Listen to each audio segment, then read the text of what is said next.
Here we are. Here we are. Here we are. All right. Carrie, it's just me and you right now. Welcome, everybody, to our weekly update, Armenia update. Zartank, you guys have, you know, familiar with Zartank because I always come here. But I am, oops, what am I doing here? There we go. I'm vamping, see if anybody will come in, anybody else come in. I'm just going to read the some stuff here. This is all fresh for me. I haven't actually read any of this yet. So let's just start reading to get in some updates on Armenia. So some of the things that are a bit frustrating is how complex geopolitical relations are. And we have a president now in the United States that most people, including myself, believe is doing the right thing in general, right? That is making important realignments in not just internally in our culture and our country for us, but globally, internationally, because we've all pretty much grown up. I would say the vast majority of the people that will listen to this, majority are American and have grown up in this culture, and for the last several decades have just kind of felt like things are moving in a direction and we can't do anything about it, like globalism, right? It's a globe. As technology improves and interconnectivity increases throughout the world, there's this mindset that there's one correct way to be a culture. There's one correct way to be a nation, and that correct way needs to be imposed on everyone else, right? We have the right way of doing things, and if you're doing it differently, you're doing it wrong, and we should use all of our power to persuade you, coerce you, force you in the right direction, right? That's the globalist agenda. And unfortunately, too many in the West or too many in Christendom think that's an inevitability and there's nothing you can do about it. It's just going to happen. And I want to counter that notion. I want to counter that notion with actually, ironically, agreeing with it. That's only one way that things should go, and there's nothing we can do about it, and it's an inevitability. Well, that's true, but that's only true in the biblical sense, in the theological sense. There is one way at the core to rule a people. There's only one correct way, I should say. There's only one correct way to sovereignly govern as a magistrate over a people. And that's, oops, you guys gotta let me know. I forgot to hide this banner.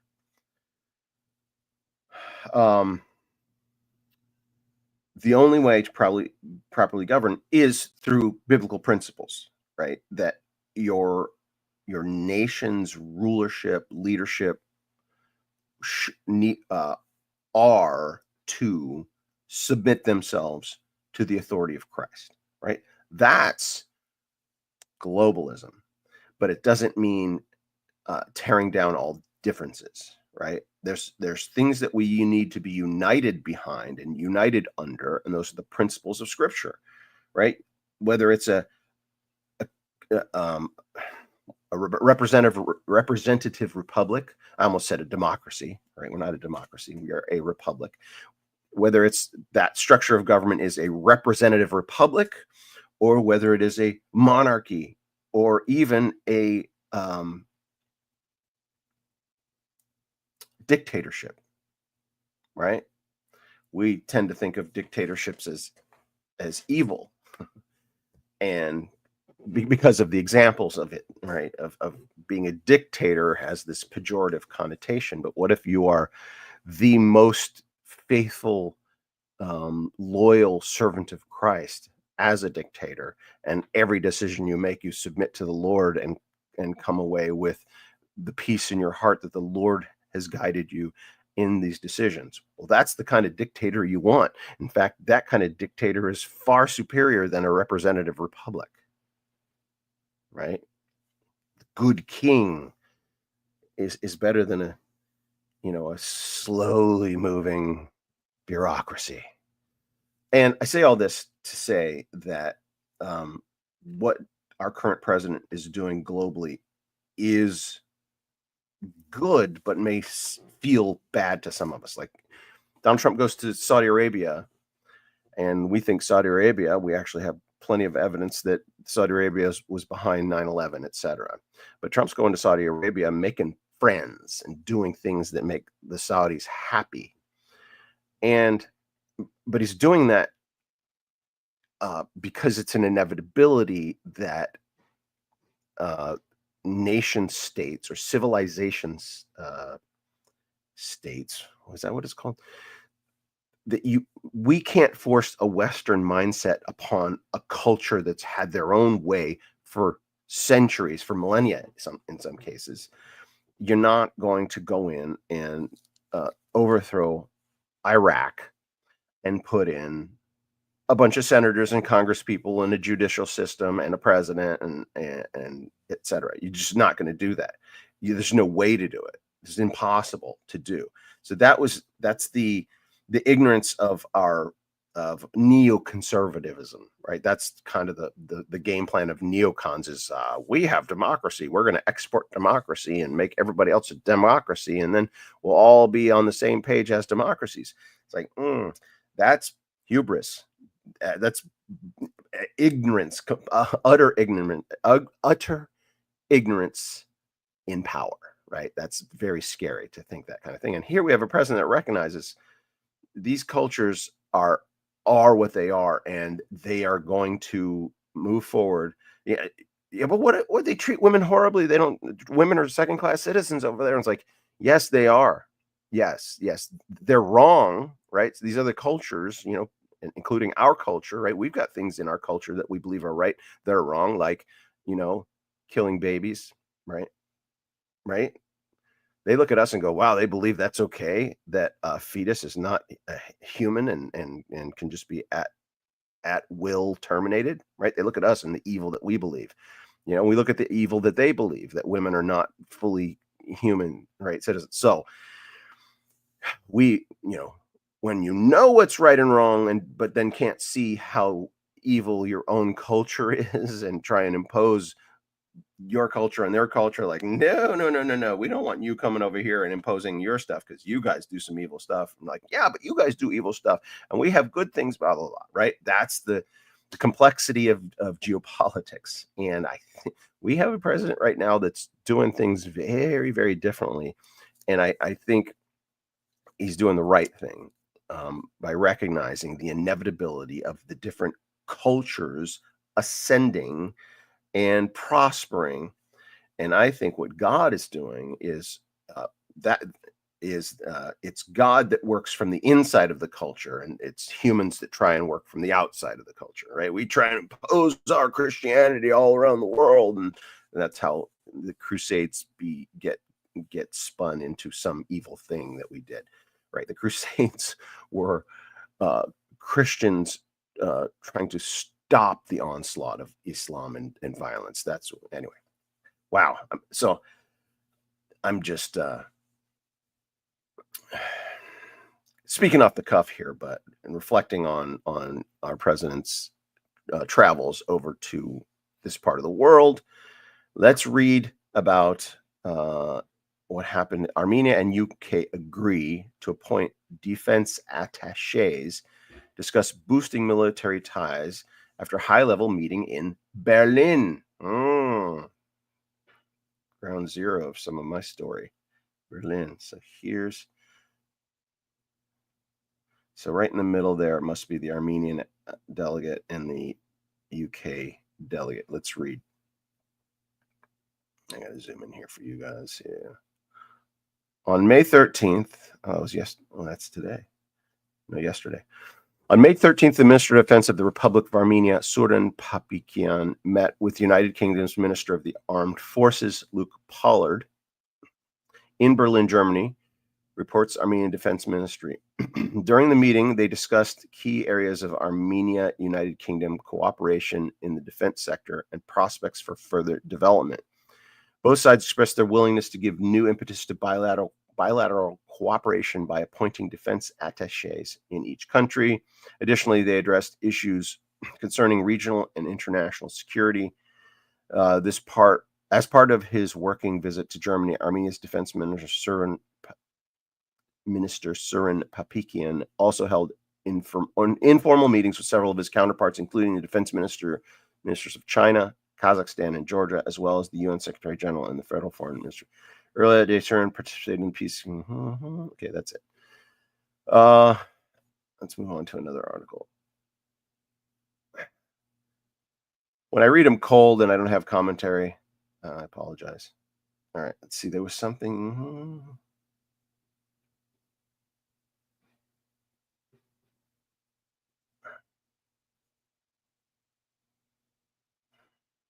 I already read the Ruben Vardanyan's Sun article.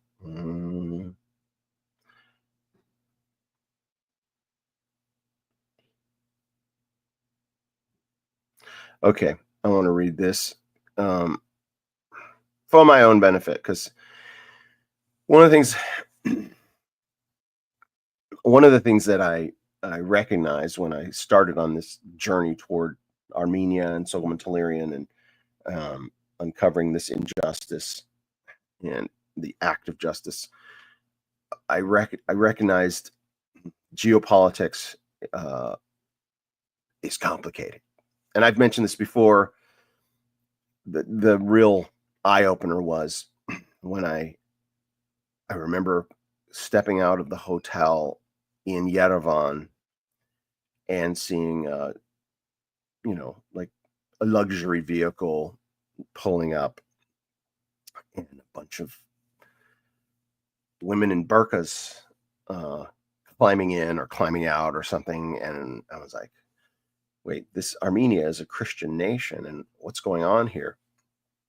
And my historian, my Armenian historian there, I might have known this before that, but this is when it really stood out to me is, well, Armenia's number one ally is Iran. And Yerevan is a tourist destination for the rich, rich and powerful. And the hotel we were staying at was, I think, the nicest hotel in Yerevan. And so he's pointing out, these are, tourists from some of those nations, particularly Iran. And so that it was like, wait, Iran is the number one ally of Armenia? This Muslim nation and this Christian nation are allies? And instead of the first thought being, wow, that's amazing, what an opportunity, right? It was,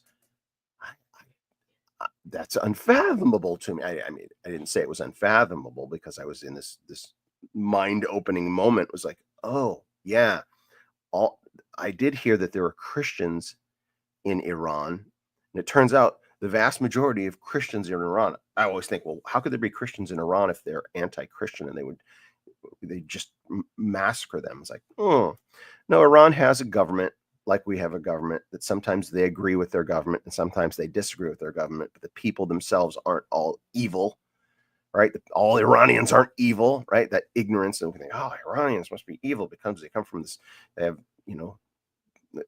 terrorist sympathizers in their government, blah, blah, blah. Like, no. And then most of those Christians are Armenians, right? The Christians, when you hear that Iran has a Christian population, 99.9% of Iranian Christians are Armenian. And it's because when you look at the map, Armenia is landlocked, right? Armenia doesn't have a sea border. They don't have a border on an ocean or a sea or a lake. I mean, they do have lakes internally, but so they're landlocked. And on one side it's Turkey, and on the other side it's Azerbaijan, east and west. And to the north, you've got Georgia, which is a little Christian country, but it's, then Russia is right there. And then on the south, it's Iran.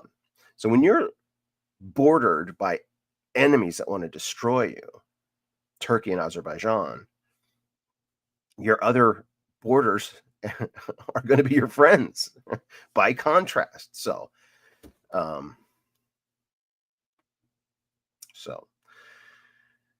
so I'm curious, we from our Western point of view look at what's going on in the world and like, what's going on? India and Pakistan are fighting each other, and which side should we be on? India is like Hindu, and Pakistan is Muslim, and how can we pick a side? They both hate the true God, blah blah blah. Right? That's how we simplistically break things down.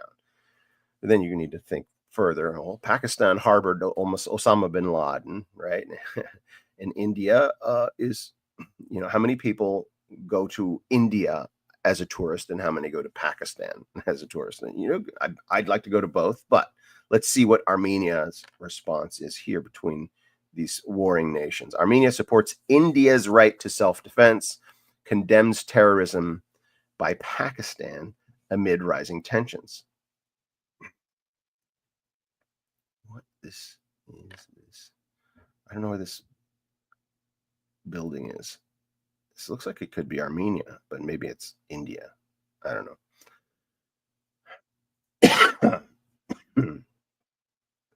Oops, there we go.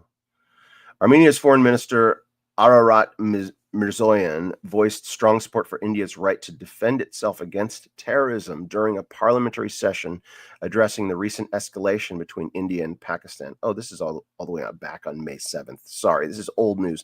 I'll read it and then I'll just talk a bit about an update. Speaking at the National Assembly, Ms. Mirzoyan reaffirmed Armenia's principled stance on combating terrorism and supporting victims, reports Armen Press. You know what? I should go to that. I'm going to go to that. I'm going to see if I can go to Armen Press. Let's see what happens. Of course, it's in. Where's the translation? They link to the Armenian language one. Great. Let's see. Oh, there it is. English. Okay, this is dated May 7th as well. You know what? I'm going to go to another article. Let's see if we have any updates on this.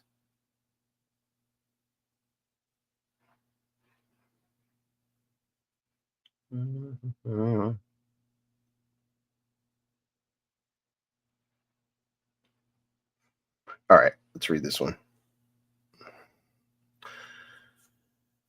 This is current. All right, Ararat Mirzoyan and Kaya Kallas discussed the vision and prospects for deepening the Armenia-EU partnership. So this one, I see this again. The complexity of geopolitics is the EU isn't necessarily doing the right thing and isn't good, and so, but Armenia, being landlocked, has to find friends where Armenia can find friends.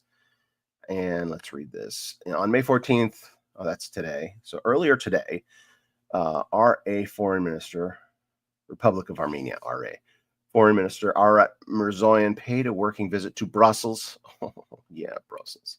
We were talking about globalism earlier, right? So the Armen Press, as Armen Press was informed by the Ministry of Foreign Affairs of the Republic of Armenia, Minister Mirzoyan met with Vice President of the European Commission, High Representative of the EU for Foreign Affairs and Security Policy. Wow, that's quite the title. Look at this. Vice President of European Commission, High Representative of the EU for Foreign Affairs and Security Policy, Kaya Kallas.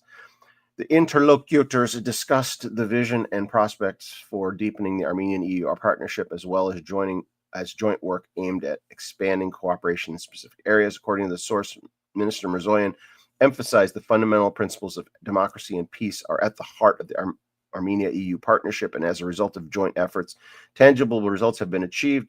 The RA foreign minister and EU high representative of the common foreign and security policy touched upon the upcoming high-level contacts and their agenda items. I'm confessing my ignorance on all of this. It's when I talk to my Armenian friends, I kind of have to gauge who I'm talking to, and which side they might be on. I have friends like, "Oh, you need to come to Armenia. I'll introduce you to the politicians, etc." Other friends are like, "If you go to Armenia, stay away from the politicians." And it makes it difficult for me.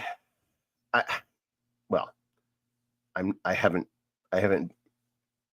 been booked on a flight there, so I don't. It's not that difficult, right? Once a flight is booked and I'm on my way there, I'll make these considerations. Until then, it's like I want to meet everybody. I'm happy to talk to everybody.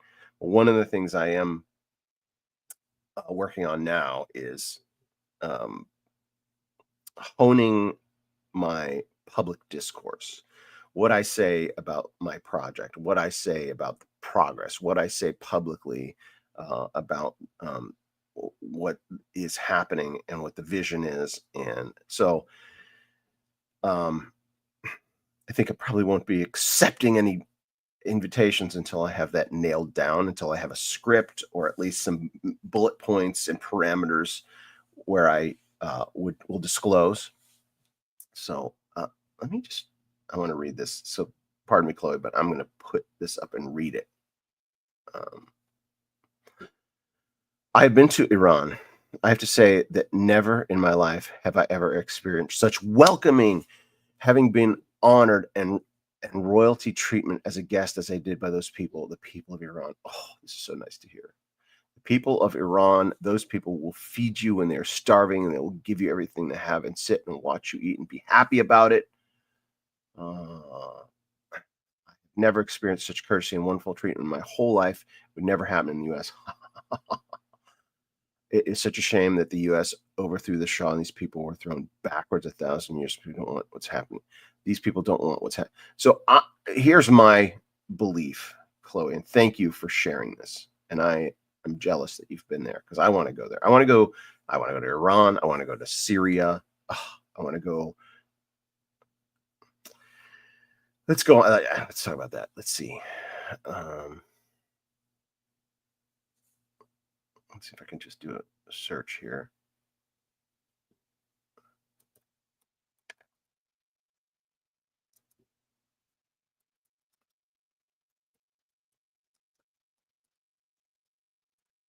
Let's see what comes up. CNN, I don't know. USA Today. I want to find a source. Politico, Atlantic, CBS. They're all going to spin this. Maybe I'll pick one. I'll pick here. Let's see. Let's see what Politico says. Oh, except it's in a new tab. Hold on. Hold on, people. We got a few minutes. Oops.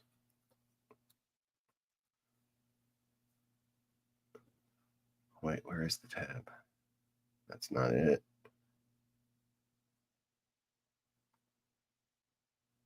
Come on. How come I don't know how to search?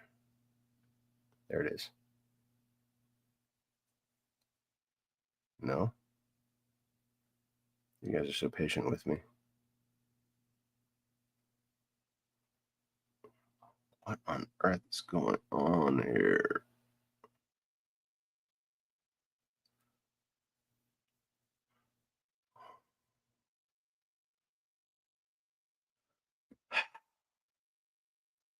I need a bigger computer. Like I'll always do this on a laptop. I need a big computer where I can look at things on both screens. I'm having trouble finding where the heck the tab is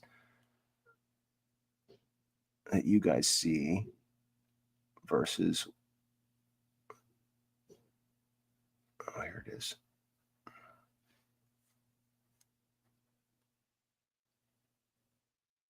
Come on.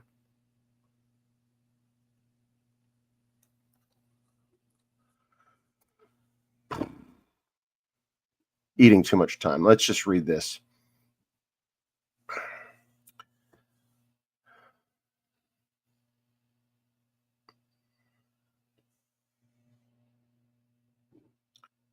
I mentioned where I want to go. There's a place I want to go that might now be possible. It might now be possible. In Saudi Arabia's speech, Trump says he'll lift Syria sanctions and urges Iran to negotiate. I'm like, I want to go to Syria. People always says, no, you shouldn't go to Syria. But now he's done this and opens the door because I want to go to Deir el-Zor. Deir Zor. I mean, I want to go to Aleppo as well, but Deir Zor is my main place. Prioritizing peace and lucrative deals, the president laid out a new U.S. approach to the Middle East. This guy's going to get the Nobel Peace Prize. if Nobel Peace Prize people end up converting to Christianity, like they're so liberal. President Donald Trump speaks at the President Donald Trump lifted sanctions on Syria on Tuesday and dangled a similar enticement to Iran during a speech in Saudi Arabia, offering himself up as a historic peacemaker and outlining a transitional vision for future cooperation in the Middle East based on commerce, not chaos. Money makes the world go round. Let me tell you. Expressing hope about Syria's new government, Trump being in charge, he's taking the most valuable commodity or the most powerful resource at his disposal, the U.S. economy, right? We should not be beholden to anybody else in the world. We still have the strongest economy and the potentiality. And he's taking that and changing the world by making policy based upon the reality that he's in charge of the strongest economy on the planet. And he's making, like what he just did with prescription drugs. He goes, drug companies, wait, why are we getting bilked? Why is the United States of America paying exorbitant prices for medications, and Europe gets these same medications from the same sources at rock bottom prices? And Trump goes, hey, we're the biggest market. We're going to pay the lowest price, right? That's simple economics. That's like when you buy in bulk because it's the lowest price.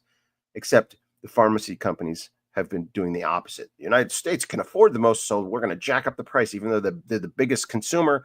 So that's what. So using the U.S. economy to change global policy is what he's doing. Expressing hope about Syria's new government, Trump announced that he would lift all sanctions on Damascus to give them a chance at greatness, something he said the leaders of Turkey and Saudi Arabia have encouraged him to do. So I'm not saying Trump is, he's a pragmatist. He's pragmatic in these. What I do for the crown prince, Trump said as Crown Prince Mohammed. Oh, what I do for the crown prince, Trump said as Crown Prince Mohammed bin Salman sat beaming below the stage. And while declaring that Iran will never have a nuclear weapon, Trump offered what he called an olive branch to strike a deal to curtail its nuclear program that could ease economic sanctions on Tehran. Iran can have a much brighter future, Trump said. The choice is theirs to make. And this is the Politico article. So they're going to focus on certain things. But the president asserted that his offer will not last forever, threatening maximum pressure. Should talks falter, things are happening at a very fast pace, Trump said, so they have to make their move right now, one way or the other. Make your move.